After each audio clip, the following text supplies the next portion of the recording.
Hurt hawks. The broken pillar of the wing jags from the clotted shoulder.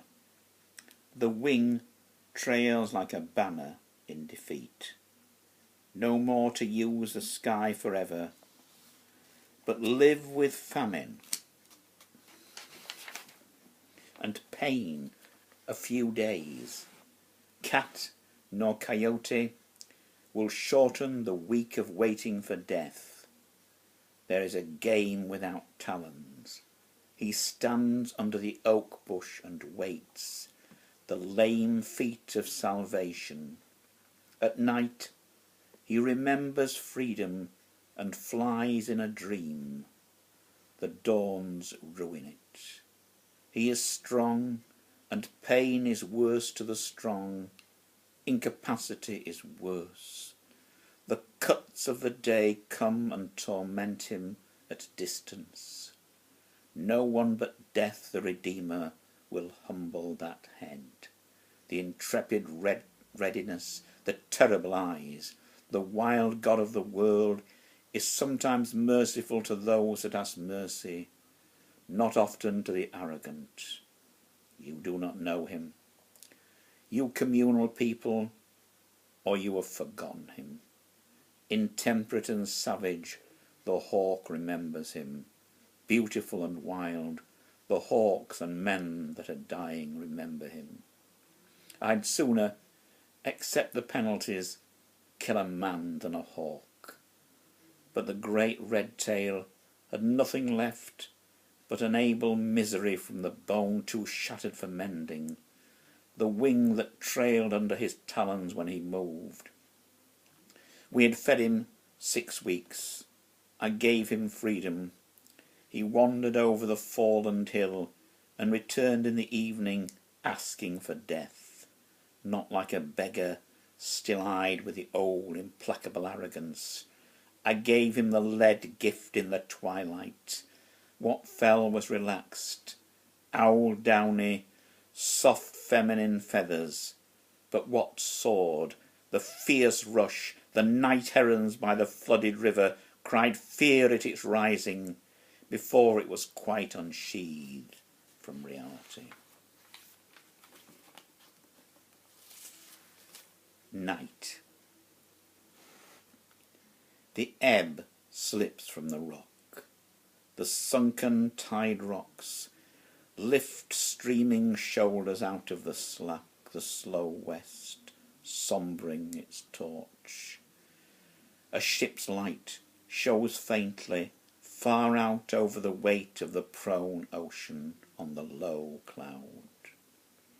Over the dark mountain, over the dark pine wood, down the long dark valley, along the shrunken river, returns a splendour without rays, the shining of shadow, peace-bringer, the matrix of all shining, and quieter of shining, where the shore widens on the bay, she opens dark wings, and the ocean accepts her glory.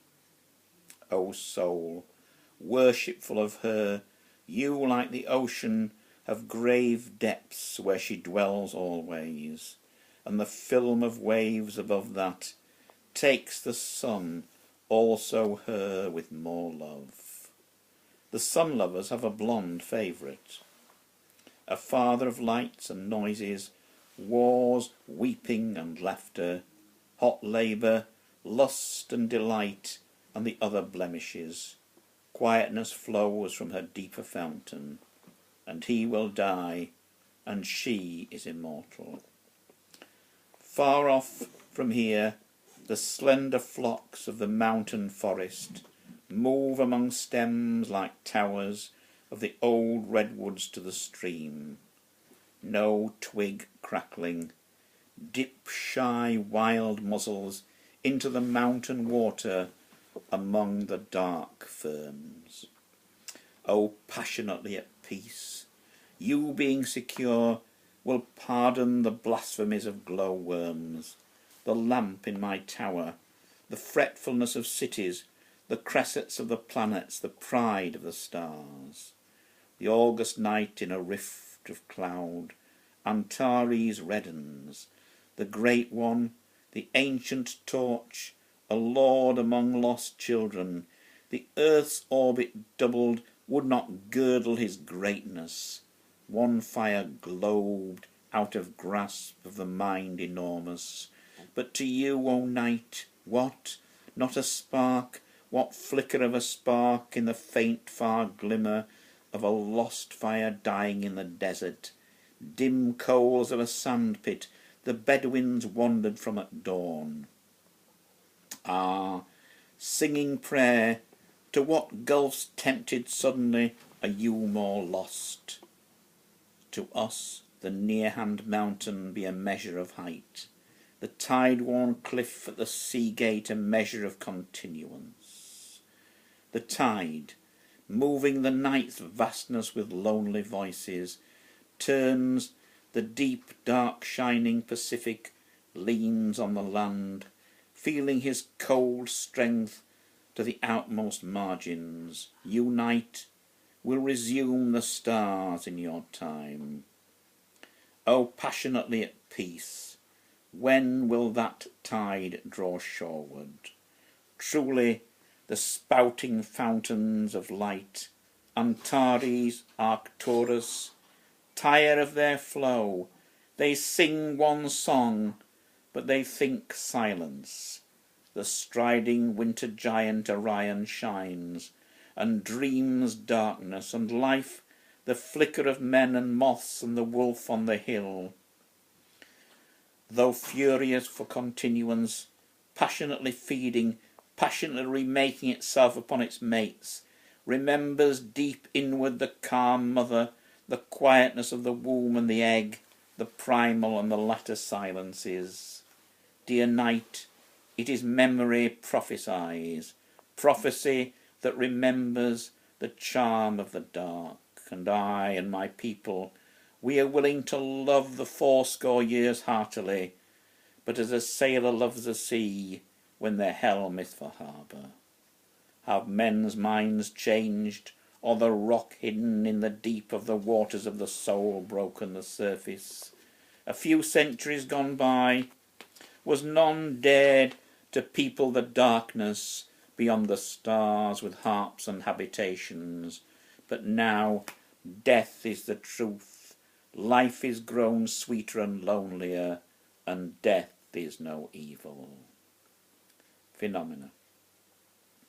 Great enough both accepts and subdues. The great frame takes all creatures from the greatness of their element. They all take beauty. Gulls and the dingy freight ship lurching south in the eye of a rain wind. The airplane dipping over the hill, hawks hovering the white grass of the headland, cormorants roosting upon the guano-whitened skerries, pelicans a-wind, sea slime shining at night in the wave stir like drowned men's lanterns, smugglers signalling a cargo to land.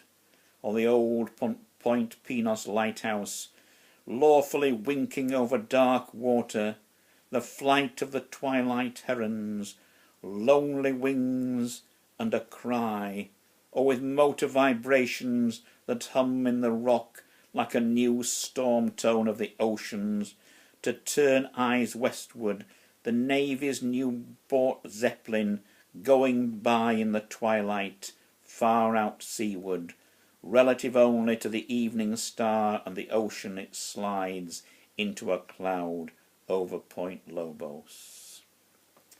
Fawn's foster mother. The old woman sits on a bench before the door and quarrels with her meagre, pale, demoralised daughter. Once when I passed, I found her alone, laughing in the sun, and saying that when she first married, she lived in the old farmhouse up Garatabas Canyon. It is empty now. The roof has fallen, but the log walls hang onto the stone foundation. The redwoods have all been cut down, the oaks are standing, The place is now more solitary than ever before. When I was nursing my second baby, my husband found a day-old fawn hid in a fern brake and brought it. I put its mouth to the breast rather than let it starve. I had milk enough for 3 babies. Hey, how it sucked, the little nuzzler, digging its little hoofs like quills into my stomach. I had more joy from that than from the others.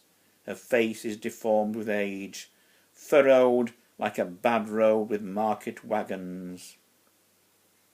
Mean cares and decay. She is thrown up to the surface of things, a cell of dry skin, soon to be shed from the earth's old eyebrows. I see that once in her spring she lived in the streaming arteries, the stir of the world, the music of the mountain.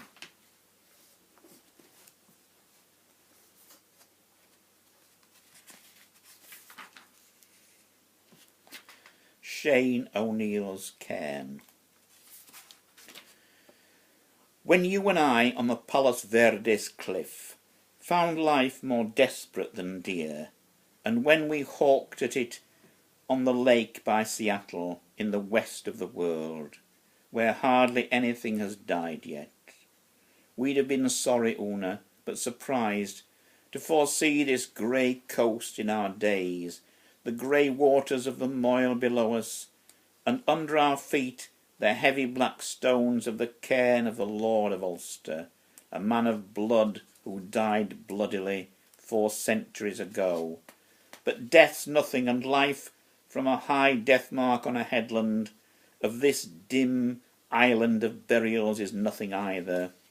How beautiful are both these nothings.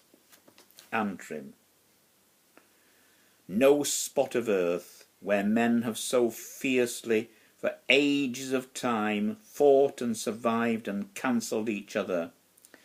Pict and Gael and Dane, Macquillan, Clandonnel, O'Neill, savages, the Scot, the Norman, the English, here in the narrow passage and the pitiless north, perpetual betrayals, relentless, resultless fighting, a random fury of dirks in the dark, a struggle for survival of hungry blind cells, of life in the womb. But now the womb has grown old, her strength has gone forth, a few red carts in the fog creak flax to the dubs, and sheep in the high heather cry hungrily that life is hard, a plaintive peace, shepherds and peasants.